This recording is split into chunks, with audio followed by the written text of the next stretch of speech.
Sebelum nonton, jangan lupa subscribe ya guys. Bismillah. Nah ini dia, Masya Allah. Rupanya beliau tambah ganteng ya. Masya Allah. Masya Allah. Tambah percaya. Tambah percaya. Mungkin pemirsa di rumah tidak melihat ketampanan beliau. Mungkin ya. Kalau kita ini di layar kita kelihatan sangat-sangat Masya Allah. Sangat Masya Allah. Nawir. Nawir percaya. Alhamdulillah. Di tengah COVID tapi beliau tetap bercahaya. Ini kan tentu resepnya.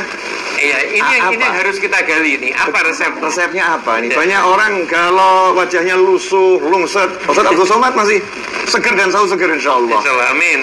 Allah, Ustaz, fadhol Ustaz.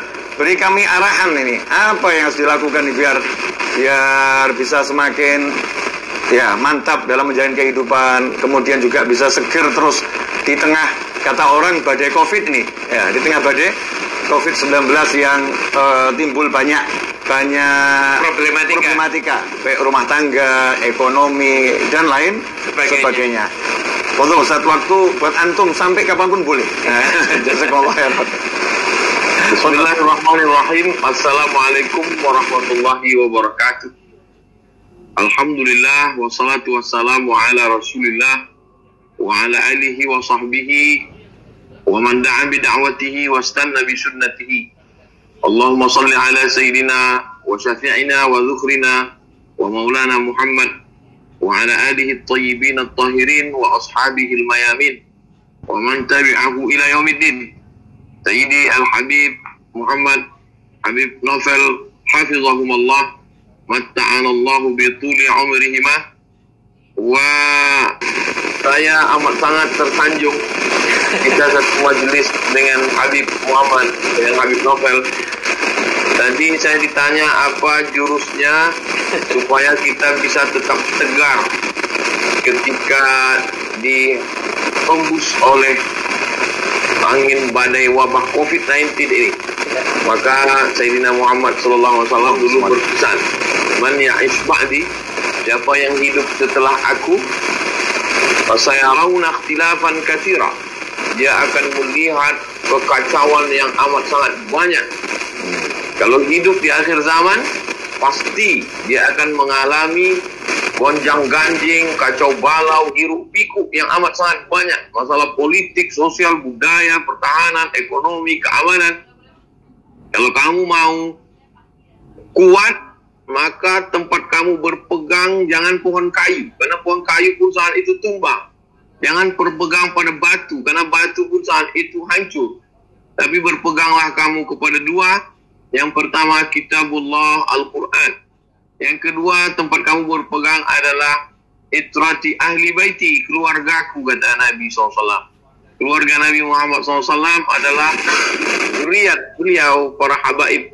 Alhamdulillah saya hari ini masih berpegang kepada Al-Quran dan berpegang kepada habaib. Saya masih ikut para habaib, para ulama. Ada orang-orang yang mengalir di dalam tubuh mereka darah Rasulullah SAW. Tapi ada pula yang mereka di dalam darah mereka tidak ada darah Nabi. Tapi dalam kepala mereka, dalam hati mereka, dalam ucapan mereka ada sunnah Nabi Muhammad SAW. Itulah al-ulama warasatul anbiya. Jadi untuk saat ini tidak ada tempat lain berpegang kecuali hanya dua saja, Al-Quran dan kemudian para zuriat Rasulullah. Kalau di kampung kita tidak ada Habib, tidak ada ahli bait, berpegang kepada yang mewarisi ilmunya Rasulullah, al-ulama warasatul anbiya. Saya masih tetap talibu ilmin, penuntut ilmu. Saya masih tetap muhibbi ahli bait, pencinta zuriat Rasulullah, cinta para habaib. Mudah-mudahan cinta saya kepada para habaib termasuk Habib Muhammad dan Habib Novel membawa saya kepada cinta kakek mereka, Sayyidina Maulana Muhammad sallallahu alaihi wasallam. Allahumma shalli ala Sayyidina Muhammad wa ala ali Sayyidina Muhammad. Anak kira cuma dua itu saja Habib. Wallahu a'lam. Masya Allah. Ini namanya apa, jurus mengelak ini. Jurus mengelak. Ya, jurus mengelak. Beliau katanya pakar untuk mengelak begini, pakar ya. Cuma yang dua itu kayaknya perlu dicarahkan. Perlu dicarahkan. Betul. Jadi kalau ini pemirsa, Ustaz Abdul Somad tadi bilang jurusnya berpegang pada Rasulullah SAW dengan melalui keluarganya dan ulama yang meneruskan ilmunya Rasulullah dan berpegang pada Al-Quran yang jelas itu yang paling utama. Nah dari sekian banyak 30 juz Al-Quran Ustaz, dan dari sekian banyak ulama ini ya yang ada di jagat raya ini kita perlu kita sudutkan dulu. Iya. Dengan berbalik ini harus kita sudutkan dulu ya. Dari sekian banyak ulama, dari sekian banyak ahlul bait Nabi Muhammad SAW ya, dari sekian banyak hadis Rasulullah SAW, dari sekian banyak ayat Al-Quran, ini kira-kira yang paling menyentuh Ustaz Abdul Somad. Kami ini sebagai umat Ustaz, saya sebagai umat, sebagai kita kan murid. Dalam keadaan ini kita sebagai murid. Kita banyak belajar dari beliau. Itu penasaran itu. Yang kan sebagai sa'il, pengemis kita. Betul. Kalau tadi dibilang ada hizib, itu hizibnya apa gitu ya. Kalau ada wiridnya apa? Kalau punya amalan khusus, amalannya apa? Kita nggak mau amalan yang dibagi-bagi orang yang kelasnya kelas umum-umum, yang khusus ya. Yang khusus. Apa itu kira-kira yang dimiliki Ustaz Abdul Somad di tengah pandemik ini? Insyaallah. Betul Ustaz. Wadduha, demi waktu duha, wal laili idza saja, demi waktu malam ketika dia menutupi siang. Ma wadda'aka rabbuka wa ma qala, Tuhanmu, Rabbmu tidak meninggalkanmu wahai Muhammad sallallahu alaihi wasallam. Ayat itu ditujukan untuk beliau 14 abad yang lalu di kota Makkah saat kesendirian, ditinggalkan oleh paman tercinta Abu Talib, ditinggalkan oleh Khadijah Al-Kubra, ditinggalkan oleh semua sahabat. Tapi saat itu sampai-sampai Ummu Jamil berkata, wadda'aka syaitanu, setanmu sudah meninggalkanmu wahai Muhammad sallallahu alaihi wasallam. Maka Allah membalasnya, ma wadda'aka rabbuka wa ma qala, Allah tidak pernah meninggalkanmu. Ketika ayat ini turun, Rasul SAW bertakbir, Allahu Akbar, Allah Maha Besar, yang lain itu kecil. Oleh sebab itu kata Syekh Abdullah Darraz, seorang ahli tafsir dari Al-Azhar, bacalah Al-Quran itu seakan-akan dia diturunkan kepadamu. Walaupun yang menjadi khitab, tujuan kata-kata itu, ma wadda'aka rabbuka, wahai Muhammad sallallahu alaihi wasallam, Allah tidak pernah meninggalkanmu, Allah tidak pernah membiarkanmu. Tapi saat saya membaca itu, seakan-akan Allah menunjukkan kalimat itu ke saya. Ma wadda'aka, wahai Abdul Somad, Rabbmu tidak meninggalkanmu. Wa ma qala, dia tidak membiarkan, dia senantiasa bersamamu wahai Abdul Somad. Walal akhiratu khairul laka minal ula. Kalau kau berpikir tentang dunia ini nggak ada apa-apanya. Ada yang lebih kuat, ada yang lebih kekal, ada yang lebih abadi. Walal akhiratu khairul laka minal ula. Dan kalau engkau ridha, wala saufa yu'tika rabbuka fatardaha, Allah akan berikan kepada engkau apapun yang kau mau. Kemudian Allah mengajak Abdul Somad untuk merenung lagi ke belakang. Alam yajidka yatiman fa'awa, bukankah sebelumnya engkau tidak punya siapa-siapa, lalu Allah buat engkau punya siapa-siapa? Wa wajadaka ailan fa'aghna, bukankah engkau dulu sebelumnya tidak punya apa-apa, lalu kemudian Allah buat engkau berkecukupan? Wa wajadaka dhallan fahada, bukankah sebelumnya engkau pernah tidak tahu jalan pulang ke kota Makkah, tapi kemudian Allah memberikan engkau jalan begitu mudahnya? Oleh sebab itu, setelah itu semua, maka engkau mesti syukuri nikmat Allah SWT. Ammal yatima fala taqhar, kalau ada anak yatim, berbagilah sesuai kemampuanmu. Amma sa'ila fala tanhar, kalau ada orang meminta-minta, maka berbagilah. Kalaupun tidak sanggup berbagilah, tahqiranna minal ma'rufi syai'a, jangan pernah menyepelekan perbuatan baik, walaupun sekecil, walaupun sedikit, walaupun sekecil apapun. Wa amma bi ni'mati rabbika hadits, segala nikmat Rabbmu maka ceritakanlah, maka tampakkanlah, maka tunjukkanlah. Tidak ada yang bisa menenangkan hati kita kecuali Al-Quran, karena Allah mengatakan wa nunazzilu minal Quran ma huwa syifa. Allah menurunkan Al-Quran sebagai syifa, sebagai penawar luka, sebagai obat terhadap segala kesusahan, keluh kesah kita. Berkeluh kesah ke grup WhatsApp, semakin pusing dengan komen-komen sahabat-sahabat kita, semakin banyak kita posting-posting di lembaran wall FB, semakin banyak pula keluh kesah orang, karena semua dalam kesulitan. Tidak ada tempat berkeluh kesah kecuali Allah Subhanahu wa ta'ala. Tapi kadang orang dengan Al-Quran ini seperti dia berinteraksi dengan kertas, dengan torehan pena. Karena dia belum sampai zauknya, maka kita datang kepada mereka. Khuluquhul Quran. Mereka yang akhlaknya adalah Al-Quran. Ucapan itu kan ucapan Sayyidah Aisyah untuk Sayyidina Muhammad. Karena khuluquhul Quran. Betul. Tapi ada juga manusia hari ini yang khuluquhul Quran. Mereka adalah al-ulama warasatul anbiya. Terkadang ada orang-orang, kita belum lagi ngomong dengan mereka, baru melihat senyumnya, baru berjabat tangan dengannya, hati kita sudah tenang. Kun ma'allah, hendaklah engkau selalu bersama dengan Allah. Illam takun ma'allah, kalau engkau tidak bisa bersama dengan Allah, maka bersamalah engkau dengan orang-orang yang ketika kau melihat mereka, hatimu menjadi tenang. Yang ketika engkau bersama dengan mereka, ketenangan mereka menyebar sampai ke hatimu. Walladzi anzala sakinata. Allah yang menurunkan ketenangan itu fi qulubil mu'minin, ke dalam hati orang beriman. Saya sudah 6 bulan tidak ketemu dengan Habib Novel. Kita terakhir berjumpa di Solo pada tanggal 16 Maret. Hari ini sudah September, Oktober, Maret, April, Mei, Juni, Juli, Agustus, September. 6 bulan. Tapi hari ini kerinduan terobati, kita masih bisa bertatap muka, baru bertegur sapa dengan Habib Novel, Habib Muhammad, mendatangkan ketenangan ke dalam hati, dan yang tahu itu hanya orang yang merasakannya. Lam ya'rif man lam yaduk. Orang yang tidak pernah merasakannya, dia tidak bisa menceritakannya. Saksikanlah bahwa saya mencinta para ulama, mencinta para habaib. Insya Allah ingin bersama dengan mereka di dunia, bersama pula dengan kakek buyut mereka dalam surga Jannatul Firdaus, bersama Sayyidina Maulana Muhammad sallallahu alaihi wasallam. Agaknya demikian, Habib. Masya Allah. Ini kalau kita simpulkan, Ya. pesan yang tersirat dari apa yang disampaikan oleh beliau ini tadi ini, bahwasanya kalau tidak ingin ditinggalkan oleh Allah Ta'ala, yang Allah tidak pernah meninggalkan hambanya, maka resepnya adalah nomor 1, suka bagi-bagi. Berbagi ini ya, berbagi kepada fuqara wal masakin ya, membantu yang lain, kemudian tidak curhat sama orang. Wa amma bi ni'mati rabbika fahaddits. Jadi ya nyebutkan nikmatnya Allah yang nggak mungkin habis ya. Jadi melihat nikmat, tidak melihat kekurangan. Itu resep untuk bertahan di apapun kondisinya. Jadi nikmat Allah sama kita kan tidak terbatas. Betul. Pikiran kita waktu kita terbatas. Jadi kalau cuma buat mikir nikmat aja masih kurang waktu hidup kita ini. Jadi kalau diambil kesimpulan dari situ. Kemudian kumpul sama ulama, Masya Allah. Rupanya ini tiga jurusnya Ustadz Abdul Somad dalam menghadapi apapun ya. Dalam menghadapi apapun, satu yang selalu berbagi. Kita lihat hasil YouTube-nya ternyata dibagi-bagi untuk banyak orang, Masya Allah. Kita pelajari ya, bagi sana, bagi sini, Masya Allah kan.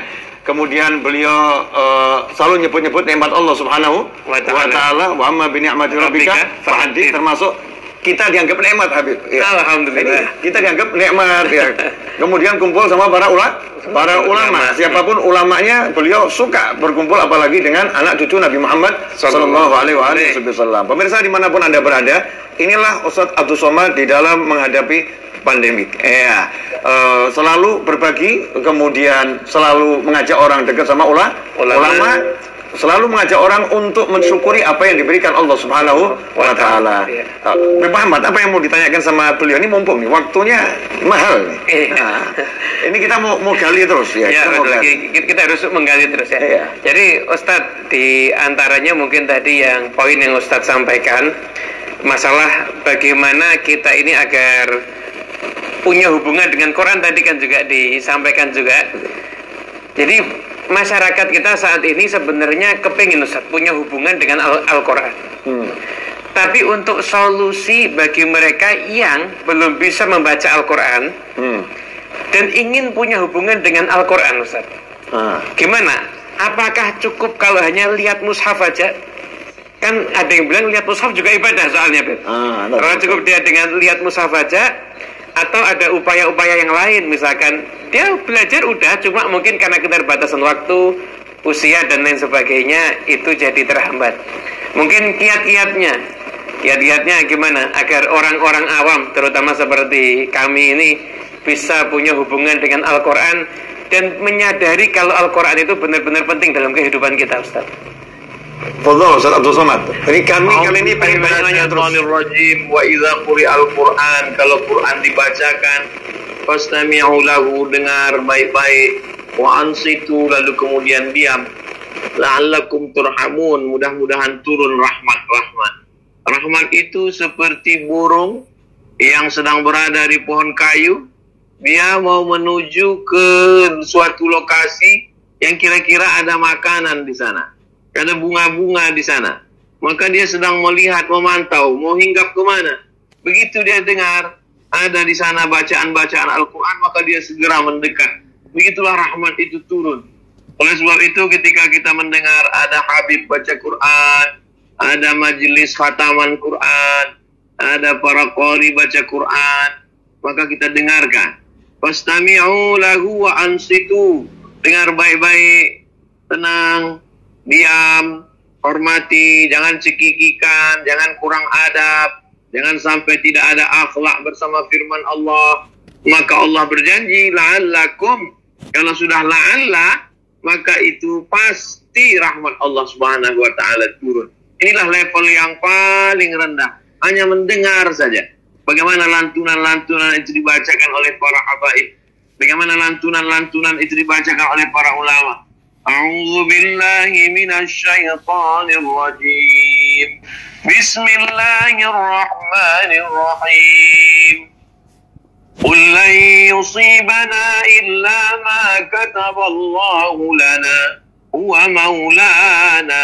Qul, katakan ya Muhammad sallallahu alaihi wasallam, lan yusibana, tidak akan ada satupun yang menimpa kita illa ma kataballahu lana, kecuali Allah sudah menetapkannya untuk kita. Huwa maulana, Allah saja tempat kita minta tolong, Allah saja yang dapat membantu kita, melepaskan kita. Maka pada saat itu kita sedang mendapatkan rahmat dengan diturunkannya ketenangan dalam hati. Lalu kemudian level kedua naik, mulai kita membaca. Karena setelah kita dengar bagaimana habaib melafazkan hurufnya, karena mereka adalah orang-orang yang diberikan Allah keutamaan, mereka melafalkan huruf itu, bagaimana sa, bagaimana wa, bagaimana po, bagaimana a. Kita pun mulai meniru. Abdul Somad mulai meniru bagaimana ulama, bagaimana para habaib membaca. A'udzu billahi minasy syaithanir rajim. Bismillahirrahmanirrahim. وَلَنَبْلُوَنَّكُمْ بِشَيْءٍ مِّنَ الْخَوْفِ وَالْجُوعِ وَنَقْصٍ مِّنَ الْأَمْوَالِ وَالْأَنفُسِ وَالثَّمَرَاتِ وَبَشِّرِ الصَّابِرِينَ الَّذِينَ إِذَا أَصَابَتْهُمْ مُصِيبَةٌ قَالُوا إِنَّا لِلَّهِ وَإِنَّا إِلَيْهِ رَاجِعُونَ. Manusia itu kami uji, tapi ujian itu belum ada apa-apanya, baru sedikit. Minal amwal, kekurangan harta, kena PHK, bangkrut, kekeringan. Wal anfusi, kekurangan diri, mati, sakit. Wal samarat, kekurangan buah-buahan, paceklik, atau malah banjir bandang mematikan semua tanaman. Wa basyiris sabirin, berikanlah kabar gembira pada orang yang sabar. Siapa itu? Alladzina idza asabatkum musibah, mereka yang ketika tertimpa musibah, yang keluar dari mulut mereka bukan sumpah serapah, caci maki, kemarahan, tapi mereka berkata inna lillah wa inna ilaihi raji'un. Mulai kita lafalkan. Lalu kemudian naik level yang ketiga, mulai kita pahami maknanya baik-baik. Apa pendapat para ulama? Cari ceramah Habib Muhammad, cari ceramah Habib Novel, mulai buka YouTube, apa pendapat mereka? Buat tulis di YouTube itu Habib Novel Sabar, enter. Habib Muhammad Ridha, Qanaah, Tawakal. Mudah sekali mencari. Maka kemudian dengar baik-baik. Dengar, lafalkan, pahami maknanya, lalu kemudian khairukum, yang paling baik di antara kamu adalah man ta'allamal Qur'ana wa 'allama. Yang paling baik bukan yang paling tinggi jabatannya. Yang paling baik adalah orang yang mau belajar. Setelah dia belajar, duduk talaqi, musafahah, lalu kemudian dia pulang ke rumah, Dia ajarkan ke anaknya cara menyebut huruf sa, cara menyebut huruf sya, cara menyebut huruf so, cara menyebut a, cara menyebut a, cara menyebut ba. Mungkin dari Fatihah dulu, simple saja. Bismillahirrahmanirrahim. Alhamdulillahi Rabbil Alamin. Sampai waladdallin. Nampaknya sepele, remeh-temeh. Tapi kalau diajarkan Fatihah itu dengan benar, lalu kemudian anaknya membaca Al-Fatihah satu hari 17 kali dalam sholatnya, mengalir pahalanya ke kita. Anak itu pula mengajarkan ke cucu kita, ke masyarakat kita. Maka sesungguhnya kita sedang mengobati hati kita yang luka dengan amalan-amalan simple yang kita dapatkan turun-temurun dari Nabi ke sahabat-sahabat, ke tabi'in sampai ke ulama kita, dibawa oleh para habaib dari Hadramaut, dari Yaman, sampailah ke Pulau Sumatera, sampai ke Jawa, sampai ke Nusantara. Maka sesungguhnya inilah obat dari segala macam yang sedang kita alami. Sebetulnya tidak ada cara lain kecuali kembali kepada tuntunan Allah, tuntunan Rasulullah SAW, berpegang teguh dengan ini, maka insya Allah. Tapi Al-Fakir hari ini hanya mampu bercerita saja. Tentunya pengamalannya, pengalamannya itu kita, saya hari ini seperti sedang audisi atau sedang tes lah. Wallahu a'lam Habib. Barakallahu fikum. Barakallahu fikum, Masya Allah. Ya, Ustaz Abdul Somad, alhamdulillah, antum yang jabarkan tadi itu, Masya Allah, luar biasa. Ini bukan pujian. Ya, kalau kita sebagai juri, ya, beliau lagi audisi, beliau juara 1+. Juara 1+. Penampilan oke. Karena kata guru saya, almarhum Habib Anis, rahimahullah, manusia itu kalau mau dakwah, kemudian dakwahnya diterima, maka harus memenuhi persyaratan ini. Ya, yang dilihat harus enak, penampilannya harus menarik. Ya, Masya Allah ya.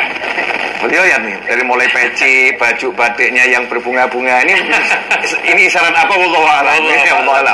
Ya kan, senyumnya yang menarik. Penampilan, terus tempat duduk, background studionya cakep. Ini kan luar biasa penampilan. Yang dilihat enak.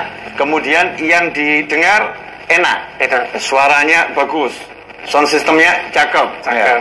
Kemudian yang dicium juga harus enak, aromanya harum. Ini walaupun kita di dunia maya, tapi saya yakin aromanya pasti parfumnya, Masya Allah. Masya Allah. Karena aroma-aroma, iya kan, aroma-aroma gitu ya, aroma-aroma.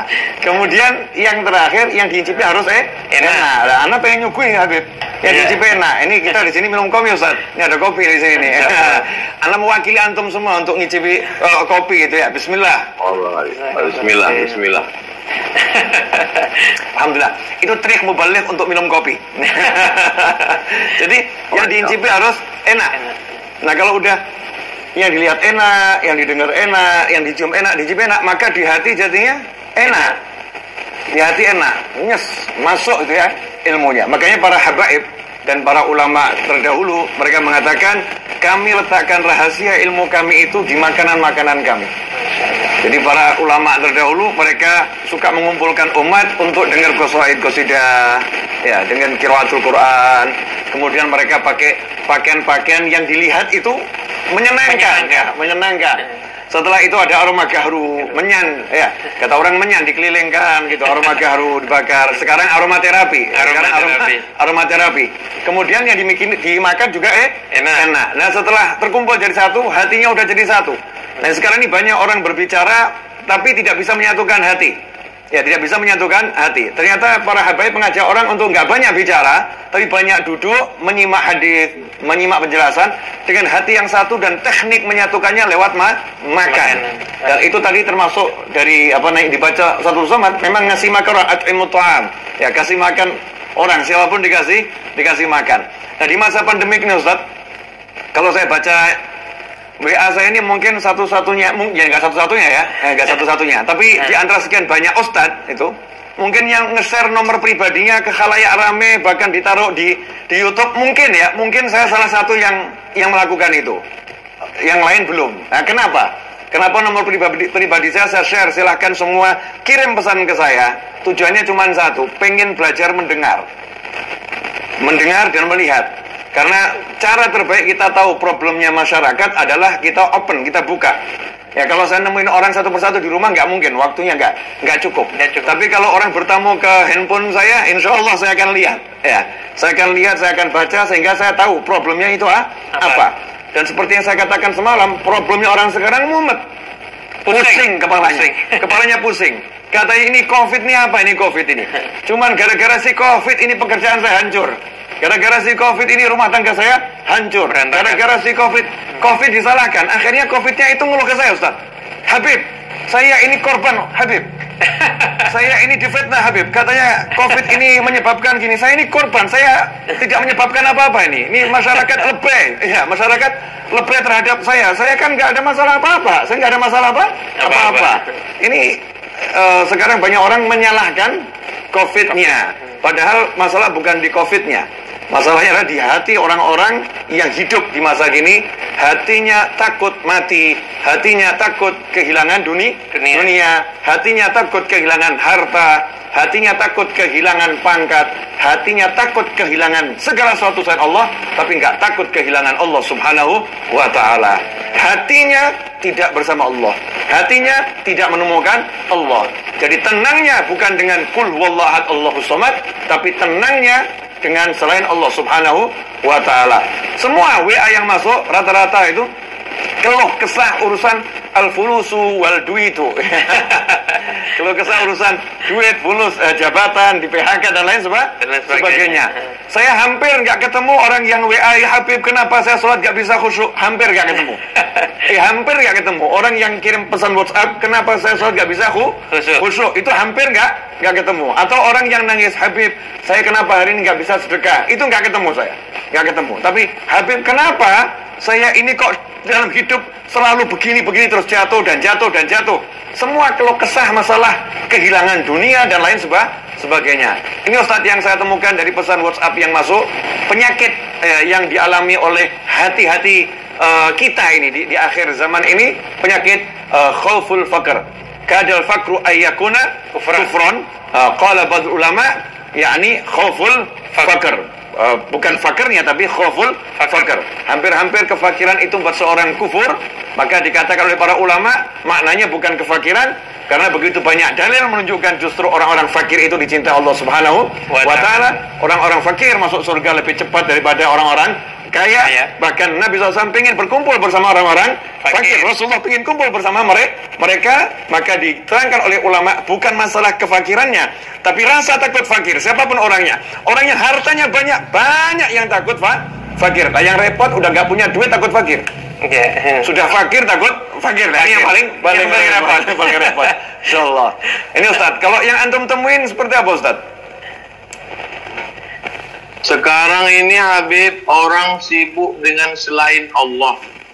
Maka hukumannya Allah buat orang itu semakin tenggelam dengan selain Allah.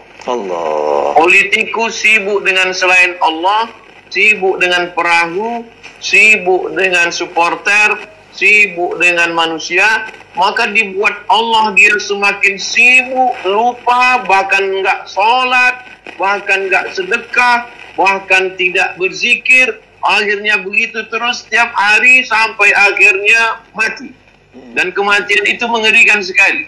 Bisnismen menyibukkan diri dengan selain Allah, lalu kemudian Allah hukum dia dengan sibuk dengan untung rugi, sibuk hutang piutang, sibuk sampai lupa sholat, sampai nggak bisa tidur, sampai stres, sampai utang keliling pinggang, sampai depresi, sampai akhirnya mati dalam keadaan su'ul khatimah. Tapi kalau kita sibukkan diri dengan Allah, luangkan waktu malam, bangun cepat, mandi bersih, baca sholawat sebanyak-banyaknya, istighfar sebanyak-banyaknya, maka Allah yang menyelesaikan masalah kita. Wa may yattaqillaha yaj'al lahu makhraja. Siapa yang sibukkan dirinya dengan Allah, habiskan takutnya untuk Allah, maka Allah berikan dia jalan keluar. Wa yarzuquhu min haitsu la yahtasib. Allah beri dia rezeki dari jalan yang tidak disangka-sangka. Wa may yattaqillaha yaj'al lahu min amrihi yusra. Siapa yang menyibukkan diri dengan Allah, Allah mudahkan segala urusannya. wa yu'zim lahu ajra. Allah lipat gandakan balasannya. Tidak ada tempat kecuali berserah kepada Allah. Berserah kepada kawan, sahabat, mereka pun lebih sibuk lagi dari kita. Berserah kepada harta benda, sebagiannya sudah habis terjual. Maka tidak ada tempat selain daripada la tahzan, innallaha ma'ana. Bertemanlah dengan orang yang bisa menenangkan kita, seperti persahabatan Sayyidina Muhammad SAW dengan Sayyidina Abu Bakar Siddiq. Ketika dia melihat Abu Bakar dalam keadaan ketakutan, apa kata dia menenangkan Abu Bakar? La tahzan, jangan takut, jangan cemas, jangan ngeri, jangan galau. Innallaha ma'ana, Allah bersama kita. Habib Muhammad tidak mengatakan itu kepada saya.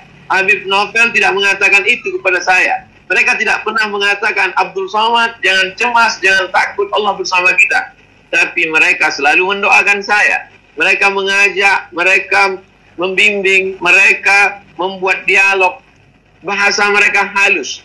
Mereka berdua sedang memegang tangan saya dan berkata, Abdul Somad, kalau kau lemah, Allah menguatkan kita. Innallaha ma'ana, Allah bersama kita. Oleh sebab itu bertemanlah, bersahabatlah, bersamalah dengan orang yang menguatkan kita, yang membesarkan kita, bukan menjatuhkan kita, bukan membuat kita putus asa seperti teman-temannya Musa.